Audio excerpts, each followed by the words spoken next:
জলসিঞ্চন বিভাগৰ চূড়ান্ত ব্যৰ্থতাৰ প্ৰতিবাদত কৃষক।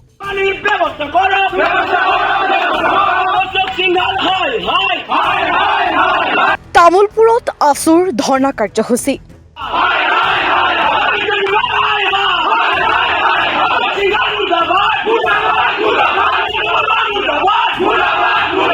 ৰাজ্যৰ চৌদিশে এতিয়া খৰাং, খেতিপথাৰত নাই পানীৰ ব্যৱস্থা।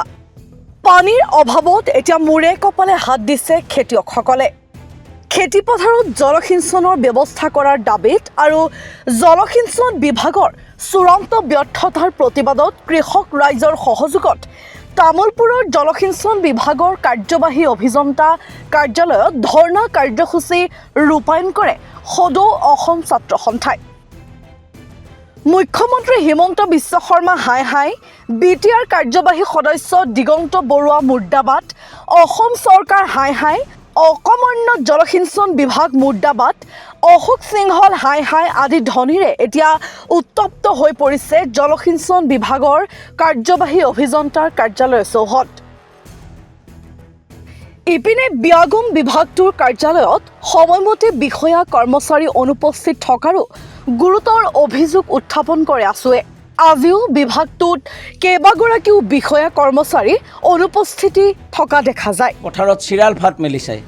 অসম চৰকাৰৰ এটা বিভাগ আছে জলসিঞ্চন বিভাগ, যি বিভাগটো এটা বগা হাতীত পৰিণত হৈছে।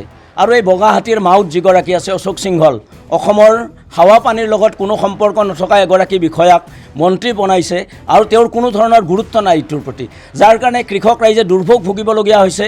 আজিকালি আপোনালোকে দেখিছে তামোলপুৰত সঘনাই মুখ্যমন্ত্ৰী আহে, এদিনত মুখ্যমন্ত্ৰীয়ে 18টাকৈ ফেচবুক পোষ্ট দিয়ে। এই 18টা ফেচবুক পোষ্টত এটাতো কৃষকৰ সমস্যাৰ কথা উল্লেখ নাই। আমাৰ তামোলপুৰৰ কৃষকে কি ধৰণৰ সমস্যা ভুগিছে ইয়াৰ কোনো দায়িত্ব নাই। কৃষকৰ কাৰণে কোনো ধৰণৰ ব্যৱস্থা নাই, জলসিঞ্চনৰ ব্যৱস্থা নাই, যাৰ কাৰণে কৃষকে খেতি কৰিব পৰা নাই, ভুই ৰুব পৰা নাই, হাল বাব পৰা নাই। খেতিয়কৰ যথেষ্ট সমস্যা হৈছে। এগৰাকী অভিভাৱক মন্ত্ৰী পাতিছে জয়ন্ত মল্ল বৰুৱা, চৰকাৰী ৰাজসাহায্যৰ নিজৰ পত্নীৰ নামত লোৱা এগৰাকী মন্ত্ৰীক তামোলপুৰৰ অভিভাৱক মন্ত্ৰী পাতিছে। সেই অভিভাৱক মন্ত্ৰীগৰাকী আজিলৈকে তামোলপুৰৰ এখনো পথাৰ প্ৰদৰ্শন কৰা নাই। ই কেনেকুৱা ধৰণৰ কথা? এগৰাকী মন্ত্ৰীয়ে যদি দায়িত্ব নলয়, এগৰাকী মুখ্যমন্ত্ৰীয়ে যদি অসমৰ কৃষকৰ দায়িত্ব নলয়, তেওঁলোকে ভিজন ডকুমেণ্টত কয় যে অসমৰ খেতিপথাৰত 90% পানীৰ ব্যৱস্থা কৰিম, কৃষিপথাৰত কৃষকে কৃষি কৰিব পৰা ব্যৱস্থা কৰিম। কিন্তু সেই কৃষি ক'ত কৰিছে? হিমন্ত বিশ্ব শৰ্মা চৰকাৰৰ এই যি 90% কৃষিপথাৰত পানী দিয়াৰ কথাটো কৈছিল, এই কৃষিপথাৰৰ কোনখন কৃষিপথাৰত পানী দিছে এই কথা হিমন্ত বিশ্ব শৰ্মা ডাঙৰীয়াই স্পষ্ট কৰা উচিত।